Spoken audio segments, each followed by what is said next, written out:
The great hall of the Galactic Council buzzed with voices from a dozen different worlds. Ambassador Lisa Martinez stood at the speaker's platform, her hands gripping the metal edges as she looked out at the sea of alien faces. Some had scales, others had blue skin, and a few looked like living crystals. But they all had one thing in common. They were not listening to her. The Zephyrian Empire has built a fleet unlike anything we have ever seen, Lisa said, her voice steady despite the growing frustration in her chest. Our scouts have counted over 300 ships. They are moving toward the core worlds. We must act now. A low hiss came from the Arcturus Prime section. The reptilian delegate's forked tongue flicked out as he spoke. Humans always see danger, where none exists. Your species is too quick to fight. The crystal beings from Tau Ceti said nothing. They never did. Their silence was louder than any insult. Lisa had given this same warning 3 times now. Each time the council had dismissed her concerns. Each time the threat had grown larger. She could feel her patience slipping away like sand through her fingers. We have proof, she continued, pulling up holographic images of massive alien warships. These are not merchant vessels. These are not patrol boats. These are ships built for one purpose, to destroy entire worlds. Admiral Vextar of the Centauri Federation leaned back in his floating chair. His blue skin seemed to glow with amusement. Little human, your people have been in space for less than 200 years. We have been watching the Zephyrians for over 1,000. They are nothing more than a minor annoyance. Then why are they building the largest fleet in galactic history? Lisa shot back. The Admiral's laugh was like the sound of breaking glass. Perhaps they wish to impress their neighbors. Perhaps they have too much metal and nothing better to do with it. Captain Jake Sullivan sat in the observation deck above the main floor, watching the debate through bulletproof glass. His jaw clenched as he listened to the aliens mock Lisa's warnings. Jake had spent the last 6 months tracking Zephyrian ship movements. He had seen their war games. He had recorded their weapons tests. He knew what was coming. The datapad in his hands contained everything. Fleet positions, ship designs, intercepted communications. The Zephyrians were not just building ships. They were preparing for something they called the Great Cleansing. Jake had heard that phrase in a dozen different transmissions, always spoken with the same tone of religious fervor. He had submitted his reports to every military committee in the council. Most had been filed away without being read. The few that were reviewed had been dismissed as human paranoia or incomplete intelligence.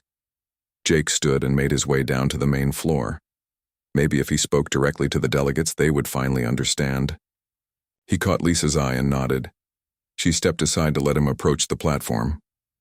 Honored delegates, Jake began, his military training keeping his voice calm and professional. I am Captain Jake Sullivan of the Earth Defense Force. For 6 months, I have been monitoring Zephyrian activity along our borders. He activated his datapad, sending the information to screens throughout the chamber. Images of massive battleships filled the displays. Ships that dwarfed anything the Council members had ever seen. These vessels are not defensive. They carry weapons capable of cracking moon-sized asteroids. We have recorded tests where they vaporized entire asteroid fields in seconds. Murmurs rippled through the chamber, but Jake could tell most of the delegates remained unconvinced. Furthermore, we have intercepted communications between Zephyrian commanders. They speak of cleansing the galaxy of what they call inferior species.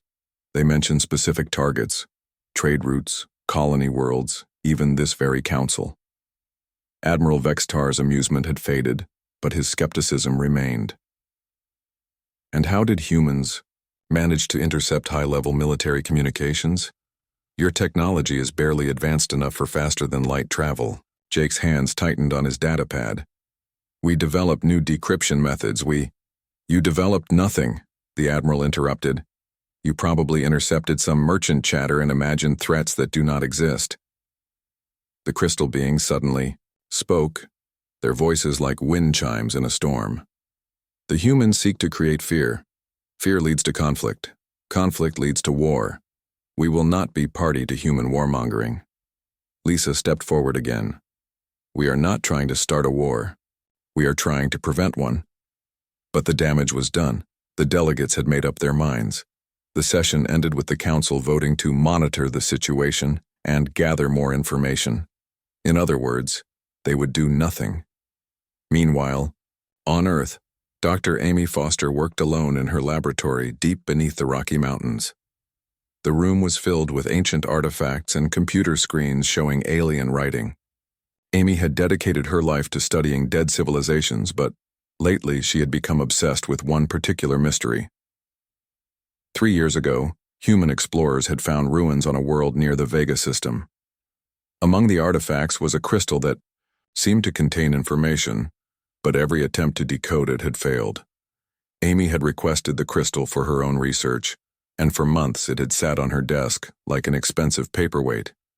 But yesterday, something had changed. The crystal had begun to glow, just slightly, whenever she worked on Zephyrian translations. It was as if the two were connected somehow. Amy pulled up her latest translation on the main screen. The Zephyrian text was fragmented, taken from ancient ruins on a world they had abandoned centuries ago. Most of it was religious nonsense about purification and divine destiny. But one section made her blood run cold. When the stars align and the unworthy multiply, the void render shall be awakened. It shall sweep the galaxy clean, preparing the way for the chosen people. The void render. Amy had found references to it in 3 different Zephyrian texts, but no clear description of what it was.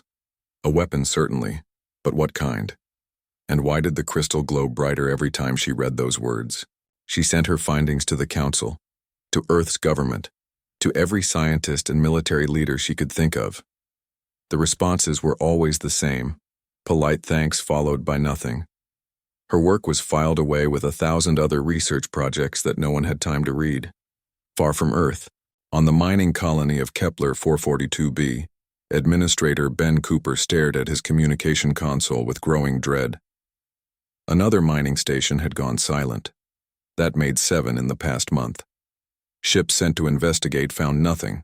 No wreckage, no distress beacons, no trace that the stations had ever existed. Ben had sent report after report to Earth Command, but bureaucracy moved slowly. Forms had to be filled out. Committees had to review the situation. Resources had to be allocated. By the time anyone took action, how many more stations would vanish? The colony's defense force consisted of 3 patrol ships and a handful of Marines. If whatever was taking the mining stations decided to come for Kepler 442b, they would last about as long as a candle in a hurricane. Ben's worst fears were realized when his sensors detected a massive energy signature at the edge of the system. Ships were coming. Big ones. He opened a channel to Earth Command, knowing it would take hours for his message to reach them, and hours more for any response. This is Kepler 442b to Earth Command. We have multiple contacts approaching our position.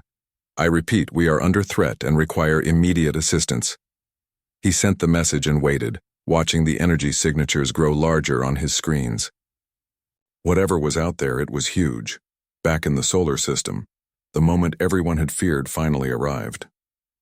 Space itself seemed to ripple as hundreds of massive ships dropped out of hyperspace. The Zephyrian Grand Fleet had come to Earth's doorstep, and they were bigger and more numerous than anyone had imagined. The lead ship, a monster that stretched for kilometers, broadcast a message to every inhabited world in the system. The voice that spoke was cold and mechanical, translated by computer systems into human language. Inferior species of this system, you have 1 solar cycle to surrender unconditionally. Lay down your arms, abandon your worlds, and submit to Zephyrian rule. Those who comply will be granted the mercy of slavery. Those who resist will face extinction. This is your only warning.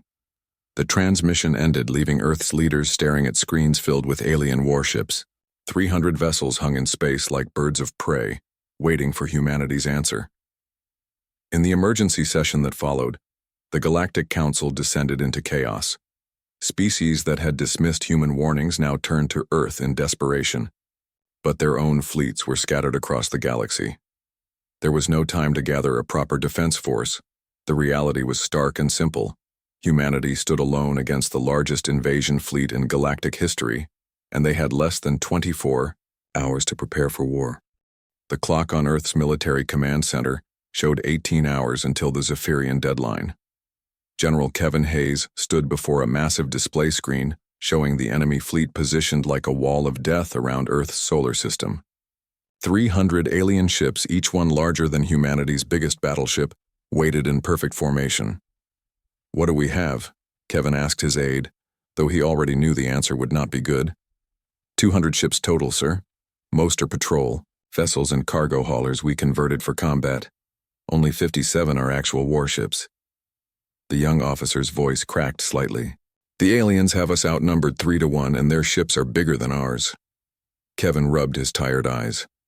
Earth's fleet was fast and modern, but it was built for exploration and defense against pirates, not for fighting a galactic empire. The humans had better technology in some areas, but numbers still mattered in space combat. "Sir," another officer called out, "we're getting communications from the outer colonies. Kepler 442b reports Zephyrian forces have begun landing operations. New Texas colony has gone completely silent." The reality hit Kevin like a punch to the stomach. This was not just about Earth anymore. The aliens were attacking human settlements across dozens of star systems. Even if Earth somehow survived, humanity as a whole might not. Deep underground in her laboratory, Dr. Amy Foster worked with desperate energy. The ancient crystal from the Vega ruins now glowed with a steady blue light, and her computer screens filled with symbols that hurt to look at. She had been working for 16 straight hours, surviving on coffee and determination. "Come on," she whispered to the crystal. "Show me something useful." Professor Dan Mitchell, the university's best language expert, had arrived 6 hours ago, with bags full of translation software and ancient dictionaries. His gray hair stood up in all directions and his clothes were wrinkled from sleeping in his office chair. "Amy, I think I found something," Dan said, pointing at a section of text on his screen. "This part here keeps mentioning something called the Guardian's Wrath. It seems to be some kind of ship or weapon." Amy leaned over his shoulder, her heart racing. "What else does it say?" "The translation is rough, but it talks about a ship hidden between dimensions, built by something called the Predecessors as protection against—" Dan paused, checking his work. "Against cosmic extinction events." The crystal pulsed brighter, as if responding to their conversation.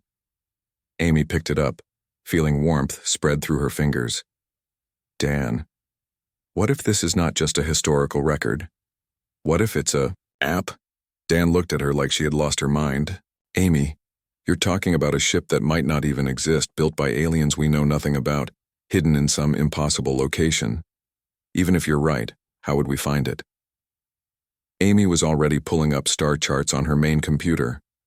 "Look at these coordinates the crystal keeps showing us. They point to empty space between galaxies. But remember the gravitational anomalies our deep space telescopes have been tracking for years? The ones that make no sense?" Dan's eyes widened as he saw the connection. "You think the ship is hidden in folded spacetime?" "I think the predecessors were a lot smarter than we are," Amy said, downloading everything onto a portable drive. "And I think they left this ship for someone exactly like us. A species facing extinction with nowhere else to turn." She grabbed her coat and headed for the door. "I have to get this to the military.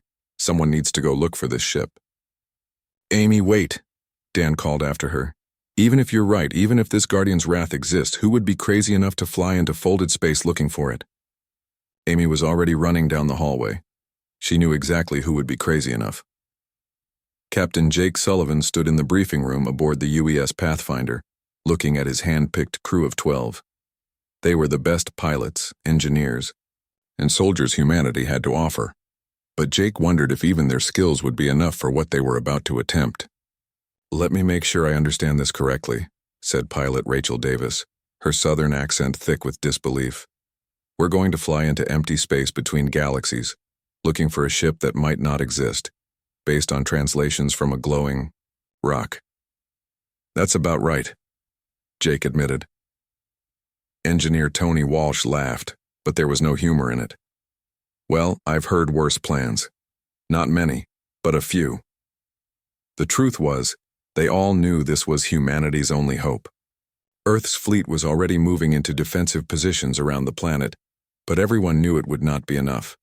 The Zephyrian ships had weapons that could crack moons. Human shields would last minutes at best. The coordinates, Dr. Foster, gave us a 12-hour jump from here, Jake continued. We'll be completely on our own, no backup, no support, no way home if this doesn't work.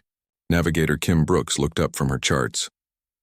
Captain, these coordinates are in a region where space-time is seriously messed up. The gravitational fields there don't follow normal physics. We might not even be able to find our way out. Jake nodded. I know. That's why this is voluntary. Anyone who wants to leave can do so now. No questions asked. Nobody moved. They all knew what was at stake. All right then, Jake said. Let's go find ourselves a Mythic Warship. The Pathfinder was humanity's most advanced exploration vessel, built for long-range missions into unknown space. Its engines could bend space-time in ways that older ships could not manage. If any human ship could survive the journey they were about to make, it was this one. As they prepared to leave, reports continued to pour in from across human space. The Zephyrians were not waiting for their deadline. Colony after colony reported alien ships appearing in their skies. Some surrendered immediately. Others tried to fight and were destroyed so quickly that their distress signals cut off mid-sentence. On Earth, General Kevin Hayes watched his fleet take position around the planet. Admiral Susan Blake commanded from the UES Defiance, humanity's most powerful warship.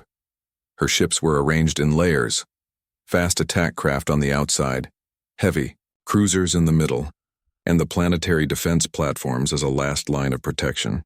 General, Susan's voice crackled over the radio. We're as ready as we're ever going to be. But sir, I have to tell you, this is going to be a slaughter. Kevin understood. The human fleet would fight bravely, but courage alone would not stop. 300 alien warships. Do your best, Admiral. Hold them as long as you can. The Pathfinder jumped to hyperspace just as the first Zephyrian scouts began moving toward Earth's outer defenses. Jake and his crew were alone in the void between galaxies, following coordinates that led to what might be humanity's salvation, or its final grave. The journey through folded space was like nothing any of them had experienced. Reality twisted around their ship in ways that made their eyes water and their minds ache. 2 crew members, Jenkins and Moore, began showing signs of mental breakdown as their brains struggled to process what they were seeing. Captain, Rachel called from the pilot's seat, her voice tight with strain. The navigation computers are going crazy. Space doesn't work the same way out here. Tony was frantically working at his engineering station trying to keep their ship's systems functioning. Whatever's causing these gravitational anomalies, it's interfering with everything. Life support is fluctuating and our engines are running way too hot. Jake felt like his head was being squeezed in a vice, but he forced himself to stay focused. How much further? According to the crystal's coordinates, we should be there, Kim answered, but I'm not seeing anything on sensors. Then, without warning, space around them changed. The twisted dimensions suddenly smoothed out, and their instruments began working normally again. Ahead of them, where there had been nothing moments before, was a massive structure. It was not quite a space station and not quite a ship. The thing was easily 10 kilometers across, made of materials that seemed to absorb light rather than reflect it. Ancient and alien, it hung in the void like a sleeping giant. My God, Rachel whispered, it's real. As they approached, systems throughout the structure began lighting up. Lights that had been dark for thousands of years flickered to life. Docking bays opened like mechanical flowers. The station was waking up after eons of sleep. Captain, Tony said, his voice filled with awe. I'm reading massive energy signatures from inside that thing. Whatever's in there, it's bigger than our entire fleet combined. The structure sent out a scanning beam that passed over their ship like gentle fingers. After a moment, a voice spoke in perfect English, though it seemed to come from everywhere, at once. Welcome, worthy ones. You have passed the first test by finding this place in your hour of greatest need. Prepare for docking. The Guardian's wrath awaits. Jake looked at his crew, seeing his own mixture of hope and terror reflected in their faces. Somewhere behind them, Earth was fighting for its life against impossible odds. Ahead of them lay a ship that might save them all, or might be the tomb where humanity's last hope would die. "Take us in," he ordered. The ancient docking bay swallowed their small ship like a whale taking in a minnow. As the Pathfinder settled onto the deck, Jake could see through the windows that they were inside something vast beyond imagination. Corridors stretched away into darkness, and the ceiling was so high it disappeared into shadows. They had found the Guardian's wrath. Now they had to figure out how to wake it up before Earth fell to the Zephyrian fleet. Time was running out, and humanity's fate hung in the balance between ancient mysteries and alien conquest. The inside of the ancient station was like walking through a cathedral made for giants.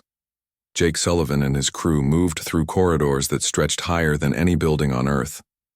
Their footsteps echoed in the vast emptiness, and emergency lights flickered on as they passed, as if the station was slowly remembering how to be alive.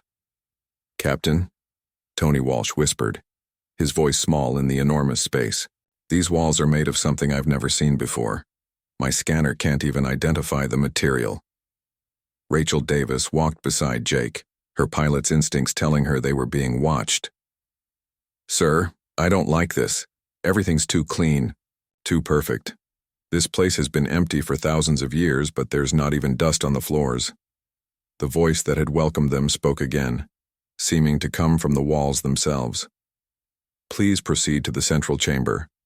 The Guardian awaits activation." They followed glowing arrows that appeared on the floor, leading them deeper into the structure. Jake tried to stay calm, but his heart was racing. Every minute they spent here was another minute Earth's fleet was facing impossible odds against the Zephyrian invasion force. The central chamber was a sphere so large that their flashlights couldn't reach the walls. In the center stood something that made them all stop and stare. It looked like a mixture of machine and living tissue, with cables that pulsed like veins and screens that flickered like blinking eyes.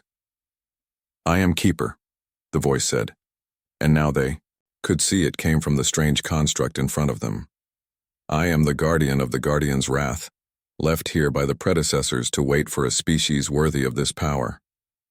Jake stepped forward, trying to project confidence he didn't feel. "We need your help. Our world is under attack by an empire that wants to destroy us." "I know," Keeper replied. "I have been watching your species for some time. You show promise, but you must prove yourself worthy. The Guardian's wrath is not just a weapon. It is a responsibility that could either save your galaxy or destroy it." The construct extended what looked like cables ending in neural interfaces. "The ship requires a mental link with its chosen captain. The process is dangerous. Many who attempt it do not survive." Jake looked back at his crew. Rachel was shaking her head, her face pale with worry. Tony was running calculations on his tablet, trying to figure out what kind of technology they were dealing with. The rest of the crew looked like they wanted to be anywhere else in the universe. "What happens if I don't survive?" Jake asked. "Then your species faces extinction, and the galaxy loses what might have been its greatest protectors," Keeper answered simply. Back in Earth's solar system, the battle had already begun. Admiral Susan Blake watched from the bridge of the UES Defiance as Zephyrian ships moved into attack formation. The alien vessels were massive, dark shapes that seemed to swallow starlight. Their weapons were already charging, creating an eerie glow along their hulls. "All ships, this is Admiral Blake," Susan spoke into her communicator. "Remember, we're not trying to win this fight, we're trying to buy time. Hit them hard and fast, then fall back to the next defensive line." The first exchange of fire lit up space like a deadly fireworks show.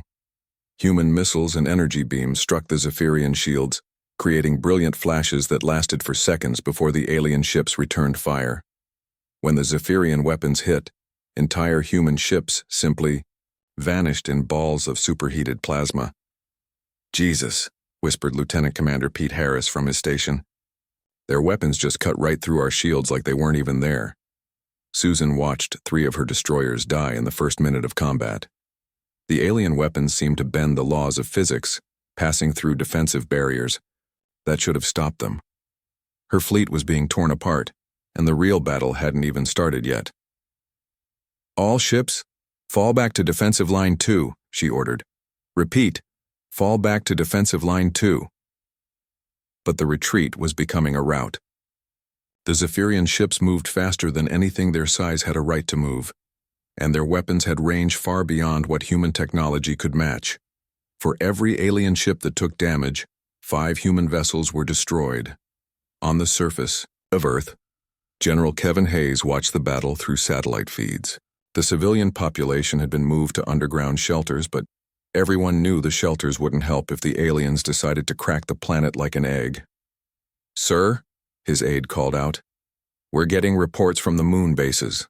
The aliens are targeting our defense platforms first. Luna Base 1 just went offline." Kevin felt sick. Luna Base 1 housed 50,000 people. Now it was just debris floating in space. Meanwhile, in the ancient station, Jake Sullivan stood before the neural interface cables, knowing that the next few minutes would determine the fate of his entire species. The cables looked alive, pulsing with their own internal rhythm. "The process will flood your mind with knowledge that no human brain was designed to hold," Keeper warned. "You will experience the memories of every captain who has ever commanded the Guardian's wrath. You will understand weapons that can reshape reality itself.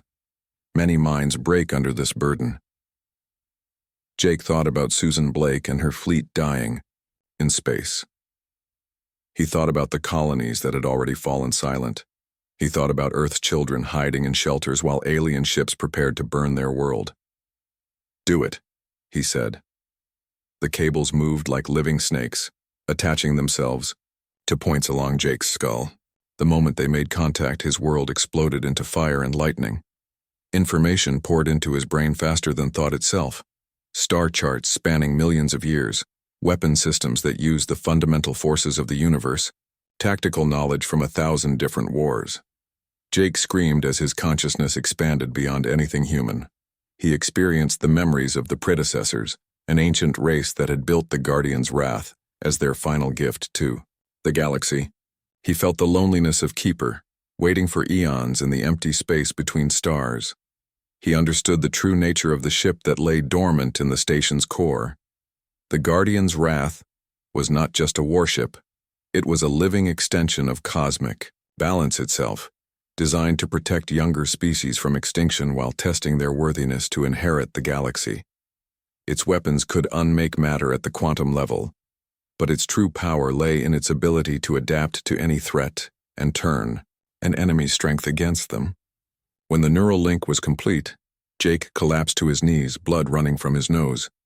But his eyes now held a new kind of awareness. He could feel the massive ship's systems coming online, responding to his thoughts like extensions of his own body. "The Guardian's wrath awakens," Keeper announced. "Captain Sullivan, you are now linked to the most powerful vessel ever constructed. Use this power wisely." Jake stood on shaking legs, his mind still reeling from the download of ancient knowledge. Around them, the station began to change. Walls slid apart to reveal the true shape of what lay hidden within. A ship 30 kilometers long, its hull made of materials that seemed to absorb light itself. "My God," Rachel whispered. "It's beautiful." The ship was both terrible and magnificent, clearly not built by any known species. Its design seemed to flow like water frozen in time, with curves that hurt to look at directly and angles that didn't seem to exist in normal space. "Captain," Tony said, his engineering training taking over despite his awe, "I'm reading power levels that shouldn't be possible. This thing makes our entire fleet look like toys." Jake could feel the ship's systems responding to his thoughts. He knew without being told that it could phase in and out of normal space-time, making it nearly impossible to target. Its weapons could reach across star systems, and its defenses could withstand the combined firepower of entire fleets. But the knowledge came with a terrible understanding. Each use of the ship's reality-altering weapons would cost him a piece of his humanity. The more he used its power, the less human he would become. "We need to get back to Earth," Jake said, his voice carrying new authority. "The battle has already started." Through the ship's sensors, he could see the carnage taking place in Earth's solar system. Admiral Blake's fleet was being systematically destroyed. The moon's defense platforms were gone. Zephyrian landing craft were already entering Earth's atmosphere. The Guardian's wrath detached itself from the ancient station like a sleeping giant coming to life. Space around it rippled as the ship's exotic engines engaged, bending the laws of physics to achieve impossible speeds. "Keeper," Jake said as they prepared to jump back to Earth, "will the ship be enough to save my people?" "The ship is a tool," Keeper replied. "What matters is how you choose to use it. The predecessors built it not as a weapon of conquest, but as a test of wisdom. Only a species that can wield ultimate power with restraint deserves to inherit the responsibility of protecting others." Jake nodded, understanding the weight of what he carried. The Guardian's wrath could destroy the Zephyrian fleet easily, but the real test would be what humanity did after victory. Would they become conquerors themselves, or would they prove worthy of the trust the predecessors had placed in them?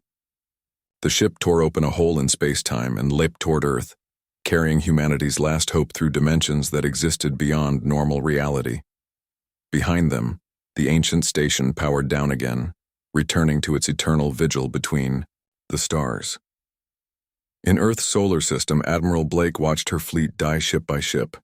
Half her vessels were gone, and the survivors were falling back toward Earth's atmosphere in full retreat. The Zephyrian ships followed like predators, their weapons carving through space with deadly precision. Then space itself began to ripple, near Jupiter's orbit. Reality twisted and bent as something massive forced its way through the barriers between dimensions. The Zephyrian fleet suddenly stopped firing, their sensors detecting an energy signature unlike anything in their databases.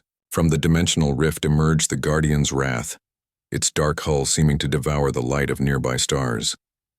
The ship was impossibly large and moved with grace that defied its size, sliding through space like a shadow-given form. Jake's voice echoed across all communication channels, carrying the authority of ages. "Zephyrian fleet, you were warned. You chose conquest over cooperation. You ignored the voices of reason and mercy. Now face the consequences of your choices." The alien fleet's response was immediate and overwhelming. Hundreds of weapons fired at once, concentrating enough firepower to shatter moons. But the beams passed through the Guardian's wrath as if it existed in a different reality entirely. Jake felt the ship's weapon systems responding to his will, but he forced himself to hesitate. The power at his command could erase the entire enemy fleet from existence in seconds. But that would make him no better than the conquerors he was fighting. The test of worthiness was about to begin. The Guardian's wrath hung in space like a dark angel, 30 kilometers of impossible technology that seemed to bend reality around itself. Captain Jake Sullivan stood on the bridge, his mind still reeling from the neural connection that had changed him forever. Through the ship's sensors, he could feel every Zephyrian vessel in the system, their fear radiating like heat from their hulls. The alien fleet had stopped firing, their weapons unable to lock onto a target that existed partially outside normal spacetime. Jake could hear their panicked communications as commanders tried to understand what they were facing. The ancient racial memories of the Zephyrians contained legends of ships like this, vessels that appeared when civilizations grew too proud and needed to be reminded of their place in the universe. "Captain," Rachel Davis called from her station, her voice tight with concern. "The power readings from our weapons systems. Sir, if we fire at full strength, we could wipe out their entire fleet in one shot." Jake felt the temptation like a physical weight. The ship's reality-altering weapons could erase the Zephyrian armada from existence, removing the threat forever. But he remembered Keeper's words about the test of worthiness. True strength came not from the ability to destroy, but from the wisdom to know when not to use that power. "Target their flagship only," Jake ordered. "Single pulse, minimum power." The Guardian's wrath fired once. A beam of exotic energy passed through the Zephyrian command ship's shields as if they were made of paper.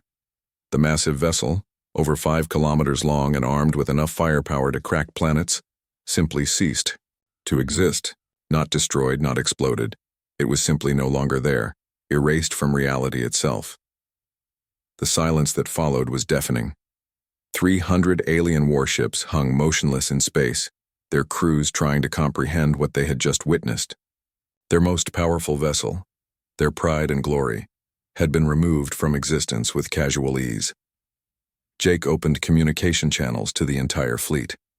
"I am Captain Jake Sullivan of Earth, commander of the Guardian's Wrath. Your invasion ends now. But I offer you something your own leaders never offered us, a choice." Admiral Susan Blake watched from the bridge of the UES Defiance, hardly believing what she was seeing.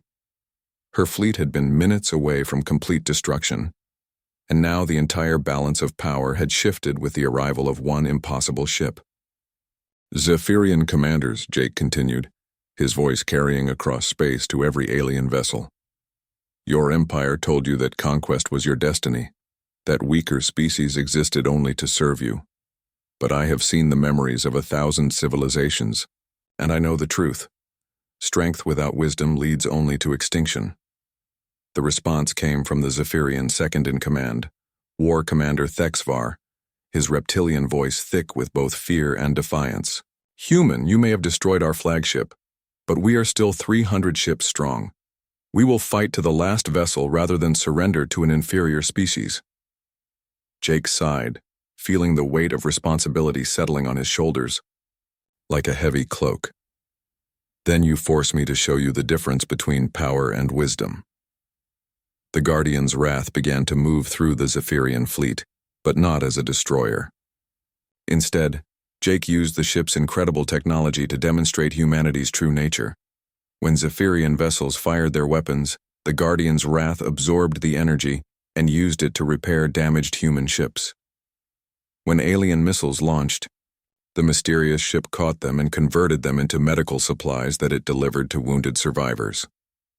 "What are you doing?" Thexvar demanded over the communication channels. "I am showing you what it means to be truly strong," Jake replied. "Watch and learn." The ancient ship's scanners identified Zephyrian vessels that had taken damage in the earlier fighting.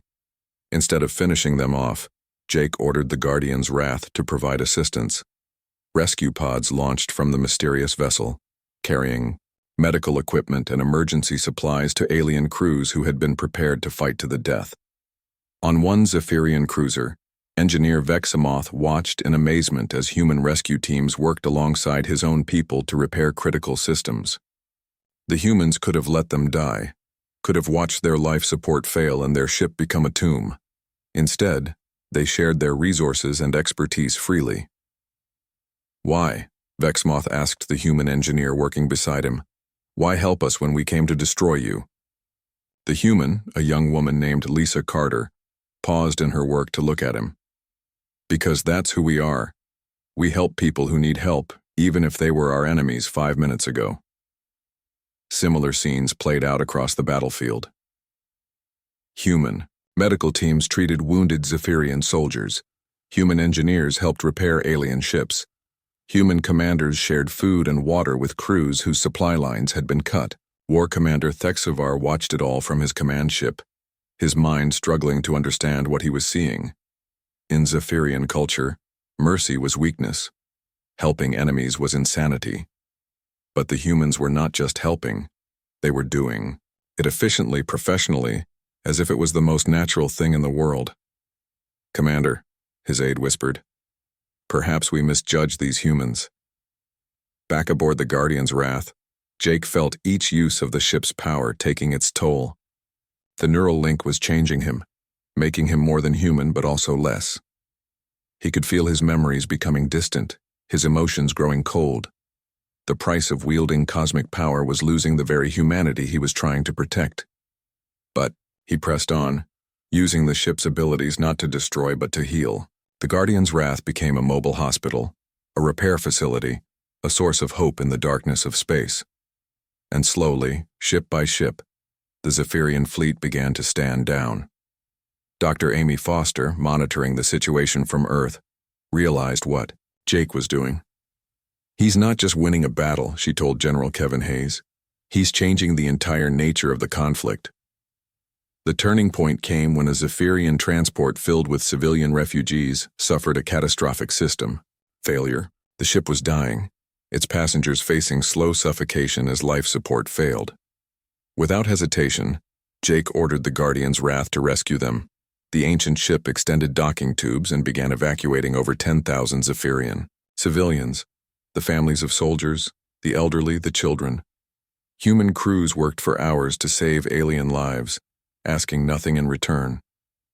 War Commander Thexvar watched his enemies risk their lives to save his people, and something inside him broke. He opened a channel to the Guardian's Wrath, his voice heavy with shame. "Captain Sullivan," he said formally, we surrender. Not to your weapons, but to your wisdom. We came here believing we were the superior species, but you have shown us what true superiority looks like." One by one, the Zephyrian ships powered down their weapons. Crews that had been prepared to die for their empire instead began working alongside their former enemies to repair the damage of war. Jake felt a moment of triumph, but it was tempered by the knowledge of what the victory had cost him. Each use of the Guardian's Wrath's power had taken away a piece of his humanity. He could feel himself becoming something else, something colder and more distant. Tony Walsh noticed the change in his captain. "Jake, you need to disconnect from the ship systems. You're losing yourself." But Jake shook his head. "The job isn't finished yet. There are other threats out there, other civilizations that might follow the Zephyrian path. Someone needs to watch over the galaxy." He understood now why the predecessors had built the Guardian's Wrath. It was not just a weapon or a ship. It was a responsibility that would be passed down through generations. Each Guardian would serve until the cost became too great, then train their replacement and step aside. The final scene played out in the reformed Galactic Council chambers, where Ambassador Lisa Martinez stood before a very different audience than before. Species that had once dismissed human warnings now listened with respect and attention. "The age of conquest is over," Lisa announced. "In its place, we offer an age of cooperation. Earth proposes the formation of the Galactic Protection Alliance, where all species work together to defend against threats like the Zephyrian Empire." The vote was unanimous. War Commander Thexvar, now serving as the Zephyrian representative, stood to address the chamber. "My people pledge ourselves to this alliance. We have learned from our enemies what it means to be truly civilized. We offer our strength in service of protection, not conquest." Above Earth, the Guardian's Wrath took its position as protector of the galaxy.